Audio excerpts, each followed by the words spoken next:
ಒಂದು ನಮಗೆ ಆಶ್ಚರ್ಯ ಅನಿಸ್ಬೋದು, ಬರೀ ಆ್ಯಪಲ್ ಬಗ್ಗೆ ನಾವು ಕೇಳ್ತೀವಿ, ಒಂದು ದಿನಕ್ಕೊಂದು ಆ್ಯಪಲ್ ತಿನ್ನಿ, ವೈದ್ಯರಿಂದ ದೂರ ಇರಿ. ಖಂಡಿತ ಅಲ್ಲ. ಸೀಬೆ ಹಣ್ಣಲ್ಲೂ ನಮಗೆ ಒಂದು ಸೇಬು ಹಣ್ಣಲ್ಲಿ ಸಿಗುವಷ್ಟು ಪೋಷಕಾಂಶಗಳು ಸೀಬೆ ಹಣ್ಣಲ್ಲೂ ಸಿಗುತ್ತೆ. ಈ ಕೃತಿ ಹೊರಬರೋದಕ್ಕೆ ಕಾರಣನೇ ಇಂದಿರಾ ಕೃಷ್ಣಪ್ಪನವರು. ಅವರು ನಾನು ಗಾಂಧಿ ಭವನದಲ್ಲಿ ಕಾರ್ಯದರ್ಶಿಯಾಗಿದ್ದಾಗ ನಾನು ಆಗಾಗ ಹೋಗ್ತಾ ಇದ್ದೆ. ಅಂದರೆ ಅಲ್ಲಿ ಏನೇ ಮೀಟಿಂಗ್ ಇರಲಿ, ಹೋರಾಟ ಇರಲಿ, ನಮಗೊಂದು ಅದು ಸೆಂಟ್ರ್ ಪ್ಲೇಸ್ ಥರ ಆಗಿಬಿಟ್ಟಿತ್ತು. ಯಾವುದೇ ಒಂದು ಸಭೆ ಸಮಾರಂಭಗಳಿರಲಿ, ಹೋದಾಗೆಲ್ಲ ಅವ್ರ ರೂಮಲ್ಲಿ ಕೂತ್ಕೊಂಡಿರ್ತಿದ್ದೆ. ಪಕ್ಕದಲ್ಲೇ ಲೈಬ್ರರಿ. ಸೊ ಅವ್ರ ಕೆಲಸ ಬ್ಯುಸಿ ಇದ್ದಾಗ ಲೈಬ್ರರಿಗೆ ಹೋಗಿ ಅಲ್ಲಿ ಕೂತ್ಕೊಂಡಿರ್ತಿದ್ದೆ. ಸೊ ಹೀಗೆ ಮಾತಾಡ್ತಾ ಇರುವಾಗ ಒಂದು ಸರಿ ಅವರು ಈಗಾಗಲೇ ಹೇಳ್ದಂಗೆ ಈ ವಿಚಾರದ ಬಗ್ಗೆ ನೀವೊಂದು ಉಪನ್ಯಾಸ ಕೊಡಿ, ಗಾಂಧೀಜಿ ಮತ್ತು ಆರೋಗ್ಯ ಅಂತ ಹೇಳಿದರು. ಆಗ ಕೆಲವು ವಿಷಯಗಳು ಮಾತ್ರ ನಾನು ಓದ್ಕೊಂಡು ಮಾತಾಡಿದ್ದೆ. ಆಮೇಲೆ ಅವರೇ ಹೇಳಿದ್ರು, ಇಲ್ಲ ಇದೊಂದು ಪುಸ್ತಕನೇ ಮಾಡಿ, ನೀವು ಯಾಕೆ ಬರಿಬಾರ್ದು ಅಂತ ಹೇಳಿದರು. ಆಮೇಲೆ ಮತ್ತೆ ಅದ್ರ ಬಗ್ಗೆ ಸಾಕಷ್ಟು ಬರೆದು ಈಗ ಸುಮಾರು 8 ತಿಂಗಳಾಗಿತ್ತು ಪುಸ್ತಕ ಸಿದ್ಧವಾಗಿ. ಆದರೆ ಈಗ ಹೊರಗಡೆ ಬರ್ತಾಯಿದೆ. ಅದು ಜನಪ್ರಕಾಶನದ ರಾಜಶೇಖರ ಮೂರ್ತಿಯವರು ಇದನ್ನು ಪ್ರಕಟಿಸಿದರು. ಸೊ ನಾನು ಇಂದಿರಾ ಕೃಷ್ಣಪ್ಪನವ್ರಿಗೆ ಮತ್ತು ರಾಜಶೇಖರ ಮೂರ್ತಿ ಇಬ್ಬರಿಗೂ ಕೂಡ ಕೃತಜ್ಞತೆಗಳನ್ನು ಸಲ್ಲಿಸ್ತೇನೆ. ಆಮೇಲೆ ಗಾಂಧೀಜಿ ಮತ್ತು ಪ್ರಕೃತಿ ಚಿಕಿತ್ಸೆಯಲ್ಲಿ ನೀವು ಗಾಂಧೀಜಿಯವ್ರ ಬಗ್ಗೆ ತುಂಬ ಒಂದು ನಾವು ಕೇಳಿದ್ದೀವಿ, ಮೇಕೆ ಹಾಲು ಕುಡಿತಾ ಇದ್ರು ಅವರು ಅಂತ. ಯಾಕೆ ಹಸು ಹಾಲು ಬಿಟ್ಟು, ಎಮ್ಮೆ ಹಾಲು ಬಿಟ್ಟು ಮೇಕೆ ಹಾಲು ಯಾಕೆ ಕುಡಿತಾಯಿದ್ರು, ಅದು ಯಾಕೆ ಅಂತ ತಿಳ್ಕೊಳಕ್ಕೆ ನೀವು ಆ ಪುಸ್ತಕ ಓದಬೇಕು. ಪುಸ್ತಕ ತಗೊಂಡು ಓದಿ. ಆಮೇಲೆ ಮಗನ ಬಗ್ಗೆ ಹೇಳಿದ್ರಾಗಲೇ, ಟೈಫಾಯ್ಡ್, ಅವ್ನಿಗೆ ವಿಷಮ ಶೀತ ಜ್ವರ ಆಗಿರುತ್ತೆ. ಡಾಕ್ಟ್ರುಗಳು ಎಷ್ಟೇ ಔಷಧಿ ಕೊಡ್ತೀವಿ ಅಂದ್ರೂ ಕೊಡಲೇಬೇಕು ಅಂದರೂ ಕೂಡ ಇವರು ಹಠ ಹಿಡಿತಾರೆ. ಮಗನಿಗೂ ಕೇಳ್ತಾರೆ, ನೀನು ನಾನು ಹೇಳ್ದಂಗೆ ಕೇಳ್ತೀಯಾ ಇಲ್ಲ ಡಾಕ್ಟ್ರ್ ಹೇಳ್ದಂಗೆ ಕೇಳ್ತೀಯಾ ಅಂತ. ಅವನು ಇಲ್ಲ, ನೀನು ಹೇಳ್ದಂಗೆ ಕೇಳ್ತೀನಿ ಅಂತಾನೆ. ಅಪ್ಪ ಹೇಳ್ದಂಗೆ ಕೇಳಿ. ಆಗ ಅವರೇ ನಿಂತ್ಕೊಂಡು ಅವನಿಗೆ ಕಂಬಳಿಯನ್ನು ಸುತ್ತಿ ಬರೀ ಜಲಚಿಕಿತ್ಸೆಯಲ್ಲೇ ಜ್ವರವನ್ನು ವಾಸಿ ಮಾಡ್ತಾರೆ. ಸೊ ಹೀಗೆ ಕೆಲವು. ಆಮೇಲೆ ಮಲಬದ್ಧತೆ ಆದಾಗ ನಾವೀಗಲೂ ಒಂದು ಮಾತು ಕೇಳ್ತಾ ಇರ್ತೀವಿ, ತಣ್ಣೀರು ಬಟ್ಟೆ, ಹೊಟ್ಟೆ ಮೇಲೆ ತಣ್ಣೀರು ಬಟ್ಟೆ ಅವ್ರಿಗೇನಿದೆ ಅಂತ. ಅಂದರೆ ತುಂಬ ಬಡತನ ಅನ್ನೋದಕ್ಕೆ ಕೆಲವು ಮಾತು ಹೇಳ್ತಾ ಇರ್ತೀವಲ್ಲ, ಅದು ನಿಜಕ್ಕೂ ತುಂಬ. ಅಂದರೆ ಮಲಬದ್ಧತೆ ಆದಾಗ ನಾವು ತಣ್ಣೀರು ಬಟ್ಟೆಯನ್ನು ಹೊಟ್ಟೆ ಮೇಲೆ ಹಾಕ್ಕೊಂಡ್ರೆ ಸಲೀಸಾಗುತ್ತೆ. ಯಾವ ಕಾಫಿ, ಟೀ ಅಥವಾ ಬಿಸಿ ನೀರು ಮತ್ತೊಂದು ಯಾವುದೂ ಬೇಕಾಗಿಲ್ಲ. ಸೊ ಆ ಥರದ್ದೆಲ್ಲ ಅವರು ಪ್ರಯೋಗಗಳು ಮಾಡಿದ್ದು. ಆಮೇಲೆ ಆಶ್ರಮವಾಸಿಗಳ ಮೇಲೆ ಕೂಡ ಪ್ರಯೋಗ ಮಾಡ್ತಾರೆ. ಅಂದರೆ ಹಿಂದೂ ಮುಸ್ಲಿಂ ಬಾಂಧವರು ರಂಜಾನ್ ಬಂದಾಗ ಅವರು ಉಪವಾಸ ಮಾಡ್ತಿರ್ತಾರೆ, ನೀವು ಅಡುಗೆ ಮಾಡಿ ಅವ್ರಿಗೆ ಬಡಿಸಿ ಸಂಜೆ ಹೊತ್ತು ಅಂತ, ಹಿಂದೂಗಳಿಂದ ಅಡುಗೆ ಮಾಡಿ ಬಡಿಸೋವಂಥದ್ದು. ಸೊ ಈ ಥರದ್ದು ಹಲವಾರು ಪ್ರಯೋಗಗಳನ್ನ ಮಾಡಿರೋವಂಥದ್ದನ್ನು ಆ ಪುಸ್ತಕ ತಂದಿರೋದು. ಮತ್ತು ಹಣ್ಣುಗಳು ಮತ್ತು ಆರೋಗ್ಯ, ಅದು ಕೂಡ ಯಾಕೆ ಮುಖ್ಯ ಅನಿಸುತ್ತೆ ಅಂದರೆ, ಹಣ್ಣುಗಳು ಒಂದು ನಮಗೆ ಆಶ್ಚರ್ಯ ಅನಿಸ್ಬೋದು, ಬರೀ ಆ್ಯಪಲ್ ಬಗ್ಗೆ ನಾವು ಕೇಳ್ತೀವಿ, ಒಂದು ದಿನಕ್ಕೊಂದು ಆ್ಯಪಲ್ ತಿನ್ನಿ, ವೈದ್ಯರಿಂದ ದೂರ ಇರಿ. ಖಂಡಿತ ಅಲ್ಲ. ಸೀಬೆ ಹಣ್ಣಲ್ಲೂ ನಮಗೆ ಒಂದು ಸೇಬು ಹಣ್ಣಲ್ಲಿ ಸಿಗುವಷ್ಟು ಪೋಷಕಾಂಶಗಳು ಸೀಬೆ ಹಣ್ಣಲ್ಲೂ ಸಿಗುತ್ತೆ.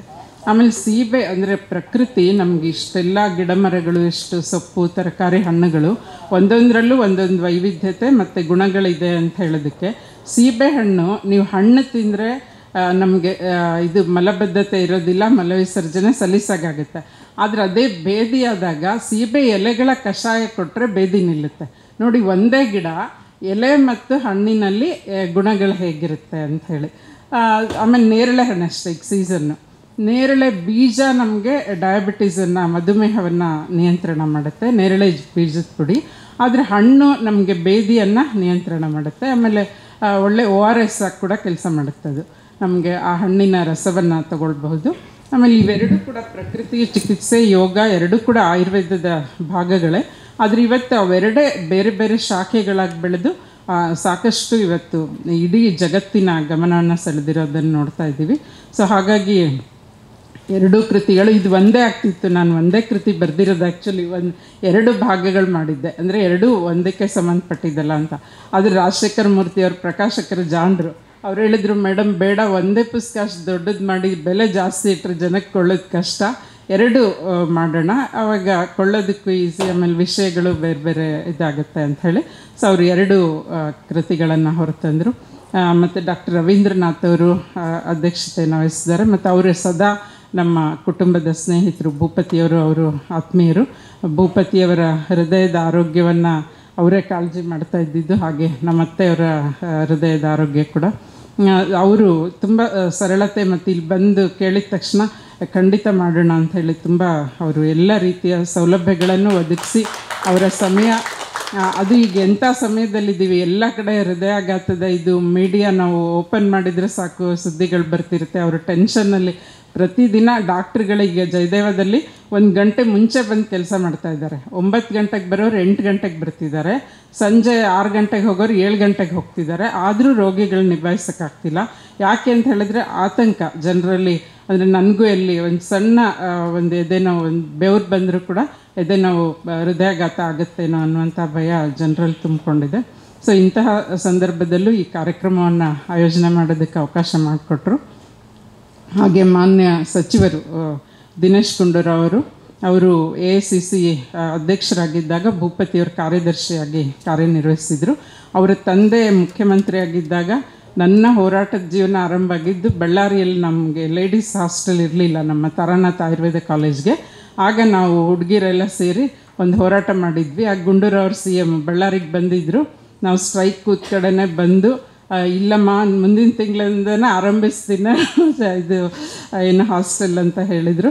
ಹಾಗೆ ಮಾಡಿಕೊಟ್ರು. ಆಮೇಲೆ ಲೇಡೀಸ್ ಹಾಸ್ಟೆಲ್ ಆಯಿತು. ಬಟ್ ಅಷ್ಟೊತ್ತಿಗೆ ನನ್ನ ಕೋರ್ಸ್ ಮುಗಿದಿತ್ತು. ಸೊ ಅಂದಿನಿಂದ ಇಂದಿನವರೆಗೂ ಅವರ ಜೊತೆ ಕೂಡ ಭೂಪತಿಯವರು ಒಂದು ಸ್ನೇಹ ಬಾಂಧವ್ಯನ ನಡ್ಕೊಂಡು ಬಂದಿದೆ. ಈಗಾಗಲೇ ಅವ್ರು ಹೇಳಿದರು, ನಿನ್ನೆ ಮಂಗಳೂರಿನಲ್ಲೂ ಅವ್ರು ಹೇಳಿದ್ರು, ಅದು ಇವತ್ತು ಹೇಳ್ತಾರೆ ಅಂದ್ಕೊಂಡಿದ್ದೆ, ಪ್ರತಿ ಪ್ರಾಥಮಿಕ ಆರೋಗ್ಯ ಕೇಂದ್ರದಲ್ಲೂ ಒಂದು ಲೈಬ್ರರಿ ಇರಬೇಕು ಅಂತ ಹೇಳಿ. ಆರೋಗ್ಯದ ಪುಸ್ತಕಗಳು ಅಲ್ಲಿ ದೊರೆಯುವಂತಾಗಬೇಕು ರೋಗಿಗಳಿಗೆ. ರಿಸೆಪ್ಷನಲ್ಲಿ ಕೂತು ಎಷ್ಟೋ ಹೊತ್ತು ಕಾಯ್ತಾ ಇರ್ತಾರೆ. ಅದಕ್ಕೆ ಬದಲಾಗಿ ಪುಸ್ತಕಗಳನ್ನು ಓದೋದು, ತಿಳುವಳಿಕೆಯನ್ನು ಹೆಚ್ಚು ಪಡ್ಕೊಳ್ಳೋದು ತುಂಬ ಮುಖ್ಯ ಅಂತ. ಅದನ್ನು ಅವ್ರಿಗೆ ಮುಂದೆ ಆದರೂ ಮಾಡ್ತಾರೆ ಅಂತ ಅಂದ್ಕೊಳ್ತೀನಿ. ಆಗಲೇ ಅವ್ರ ಹತ್ರ ಆ ವಿಷಯವನ್ನು ಪ್ರಸ್ತಾಪ ಮಾಡಿದೆ. ಮತ್ತು ಪ್ರೊಫೆಸರ್ G. ಶರಣಪ್ಪನವರು ಭೂಪತಿಯವರು ತುಂಬ ಆತ್ಮೀಯರು. ನಾನು ಭೂಪತಿಯವರು ಚಿತ್ರದುರ್ಗದಲ್ಲಿ ಮದುವೆ ಮಾಡ್ಕೊಂಡು ಸೀದಾ ಚಳ್ಳಕೆರೆಗೆ ಅವ್ರ ಮನೆಗೆ ಹೋಗಿದ್ದು ನಾವು. ಅಂದು ಶುರುವಾಗಿದ್ದ ಬಾಂಧವ್ಯ ನಡ್ಕೊಂಡು ಬಂದಿದೆ. ಮತ್ತು ಅವರು ಇಂಗ್ಲೀಷನ್ನು ಸೊಗಸಾಗಿ ಮಾತನಾಡಬಲ್ಲರು. ಮತ್ತು ಕನ್ನಡದಲ್ಲೂ ಅವ್ರಿಗೆ ಪ್ರಭುತ್ವ ಇದೆ. ಹಲವಾರು ಈಗ 40-50 ಕೃತಿಗಳನ್ನು ಬರೆದಿದ್ದಾರೆ ಅವರು.